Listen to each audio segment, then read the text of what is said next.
آپ کا یہ ہتھیار کام آئے گا. اور خالی ہتھیار ہی نہیں, کیا فرمایا, عماد الدین, دین کا ستون بھی ہے. اور آگے کیا فرمایا, نور السماوات والارض, دعا آسمان و زمین کا نور ہے, آسمان و زمین کا نور ہے. ایک دوسری روایت ہے, آپ نے فرمایا من فتح له من الدعاء منکم, من فتحت له من الدعاء منکم فتحت له ابواب الاجابہ. اب لوگ سوچتے ہیں کہ ہم دعا مانگ رہے ہیں, قبول ہو کہ نہ ہو, ہم جیسے گنہگار لوگ, غلط کار لوگ. ارے اللہ کے بندے, اللہ تعالیٰ گنہگاروں کی دعا کو پہلے قبول کرتا ہے.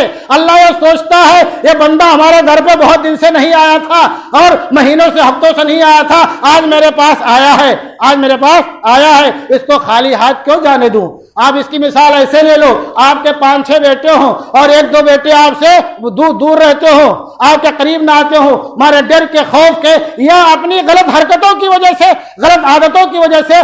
اگر وہ بیٹا کبھی اچانک آپ کے پاس آ جائے اور گلے مل لیا, ابا کیسے ہیں آپ, تو یقیناً آپ کی آنکھوں میں آنسو آ جائے گا اور آپ کے بیٹے کی بھی آنکھ میں آنسو آ جائے گا, اور آپ اس بیٹے کو سینے سے لگا لیں گے, گلے سے لگا لیں گے اور اس کی جائز تمناؤں کو پوری کرنے کی کوشش کریں گے. تو ایسے ہی ہے, ایسے ہی ہے ہمارے وہ بھائی جو سمجھتے ہیں کہ ہم تو کیسے اللہ سے دعا مانگے. یہ مت سوچو, یہ مت سوچو, ہمارے وہ بھائی جن کے دماغ میں اور ذہن میں بیٹھا ہوا ہے کہ ہم اس لائق نہیں ہیں کہ اللہ کے سامنے ہاتھ پھیلائیں, وہ اس لائق ہیں, وہ اس لائق ہیں کہ اللہ کے دربار میں ہاتھ پھیلائیں. یقیناً اللہ تبارک و تعالیٰ ان کی دعاؤں کو رد نہیں کرے گا. کیوں؟ اللہ کے حبیب نے ارشاد فرمایا, سن لو, من فتح له من الدعاء منکم, کہ جس کے لیے دعا کا راستہ کھل گیا, دعا کا راستہ کھل گیا, جو دعا مانگنے لگا, فتحت له ابواب الاجابہ, تو اللہ کی طرف سے اس کی دعا کی قبولیت کا دروازہ کھل گیا.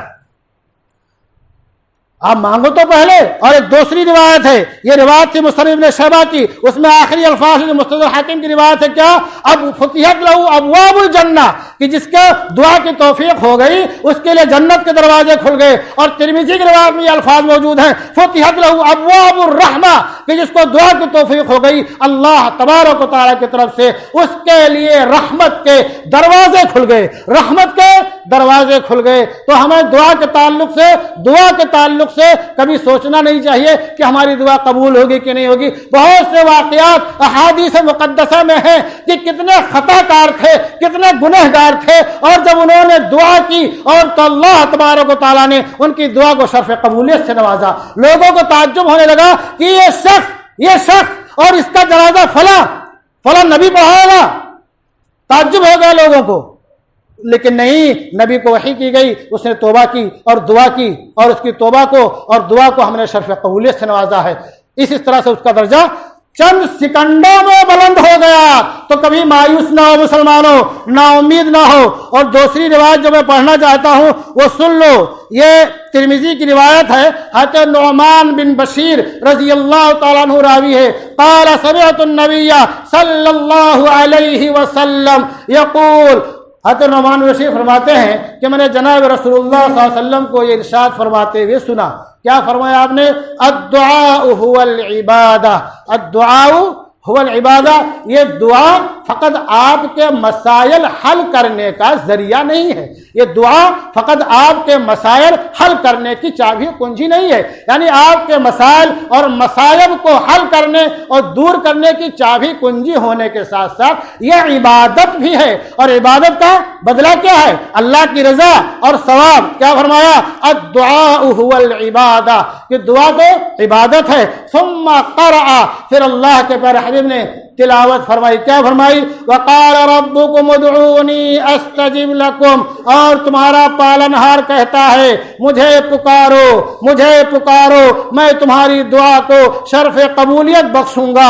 ان الذین یستکبرون عن عبادتی سیدخلون جہنم داخرین, جو لوگ میری عبادت سے انکار کرتے ہیں. بہت سے لوگوں نے یہاں دعا عبادت کیا ہے, دعا کیا, بہت سے مفسرین نے ترجمہ کرنے والوں نے, تو کیا ہوگا, وہ رسوا ہو کر کے جہنم میں داخل ہوں گے. یہ آیت جو ہے آخر میں جو اللہ کے رسول نے تلاوت فرمائی, یہ سورہ مومن آیت نمبر 60, غالباً آیت نمبر 60 ہے یا 62 ہے. تو دعا جو ہے یہ بہت ہی اہمیت کی حامل ہے. دعا کو ہم معمولی نہ سمجھیں اور ایسے موقع سے دعا ہم ایسے ہی کریں جیسے کہ آپ کے کسی ہاتھ میں کوئی تکلیف ہو جائے, آپ کا ہاتھ جو ہے میں تکلیف ہو جائے, بہت درد رہے, تو ہر دم آپ کی زبان سے اللہ اللہ نکلے, اللہ شفا دے, اللہ شفا دے.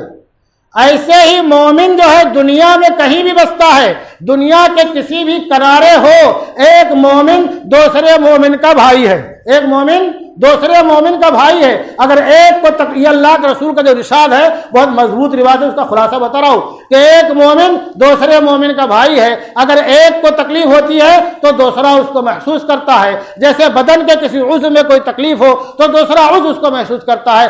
ایسے ہمیں اپنے بھائیوں کی تکلیفوں کو محسوس کرنا چاہیے اور محسوس کر کے ہمیں اللہ تبارک و تعالیٰ کے سامنے ان کی فتح بندی کی, ان کی نصرت کی, اور مغضوب علیہم جو قوم ہے اس کی تباہی کی, اس کی بربادی کی دعا کرنی چاہیے. اور دعا کرنے سے ہمیں کبھی مایوس نہیں ہونا چاہیے. اللہ تبارک و تعالیٰ انشاءاللہ ضرور دعاؤں کو شرف قبولیت سے نوازے گا. میں آخر میں ایک شعر کہہ دوں, ہمارے بہت سے بھائی بہت گھبراتے ہیں, جو سن لو. علامہ اقبال نے کہا تھا کہ عثمانیوں پہ کوہ غم ٹوٹا تو کیا ٹوٹا, عثمانیوں پہ کوہ غم ٹوٹا تو کیا ٹوٹا, کہ خونیں 100,000 انجم سے ہوتی ہے سحر پیدا, وما علینا الا البلاغ.